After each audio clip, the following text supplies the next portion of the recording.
Shah, as we looked at, this is an SH because it's teeth. Shh, Shah. This is Yahuah, Yahusha. That's what I've underlined here. See the Shah? That's other names of other prophets. Elisha. Okay, Elisha. Same thing. Sheen, Ayin. I want you to see this so that no one can trick you. They're going to try to trick you. On technicalities and say, oh, that Lou White, he's been working at that shop and those demons have been working on it. Look, this is the Hebrew word, okay? It's Aleph, Lamed, Yod, Elisha. Elisha. Originally, the son of Nun didn't have that name. He had another name. It was just Husha. Now, Husha is a Hey, an Ua, and a Sheen and Ayin. See, the Sheen and Ayin keep popping up there. See? Those are teeth. Sha. Ya. This is Hu. H-U. It's not. If you want to get the correct pronunciation of God's name on the beginning, you're going to have to go back to archaeological evidence to prove it. The earliest we have is the Dead Sea Scroll fragment 4Q 120. In this fragment, it has Greek IAO. The iota is pronounced iota, which is a long vowel E. The alpha is an A sound, ah. The omega is an O sound. It disputes every reconstruction on earth as far as Jehovah, Yahweh, Yahuah. It doesn't matter, Yahweh, however you want to say it. Every single reconstruction does not match archaeological evidence. EIO is how you would say it. The Yod, when you look at Elishua, matches the E vowel.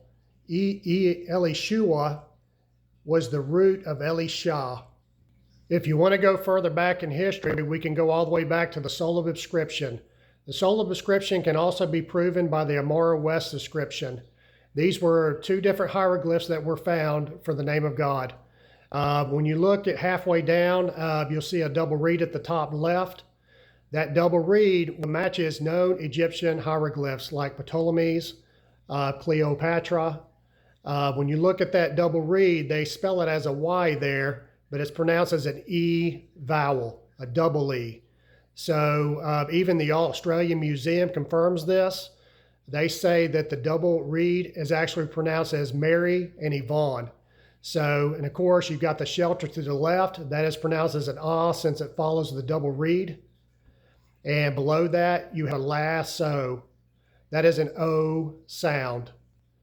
And then below that, you have the vulture. That is an ah.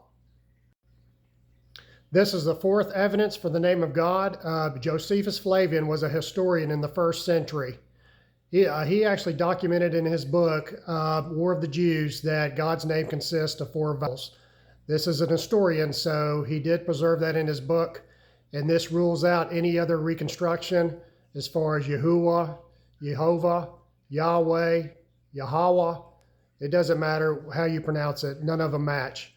So now I'm going to circle back around.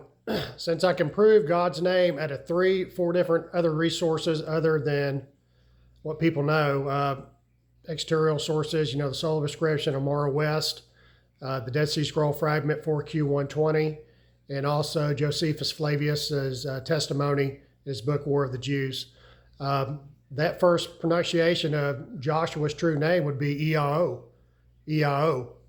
So, and of course, it was Iao Shua originally, the 6-letter form, which was reduced to a 5-letter form, Iao Shah.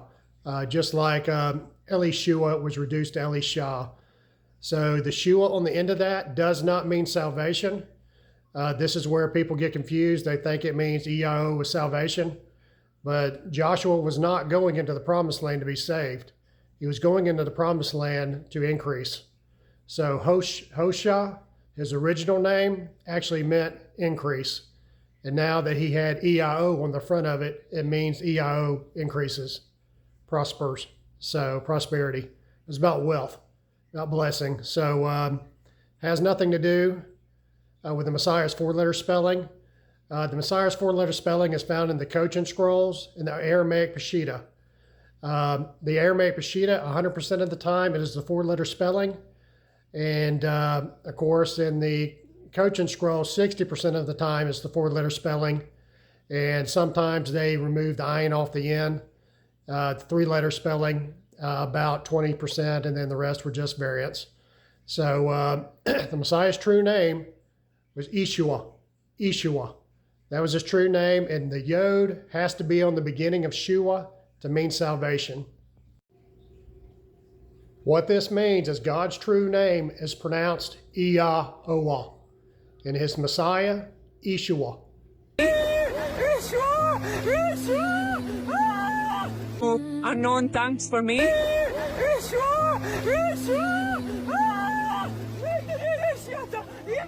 The fire of God that saturated my body from the top of my head to the soles of my feet. Yeah! Oh!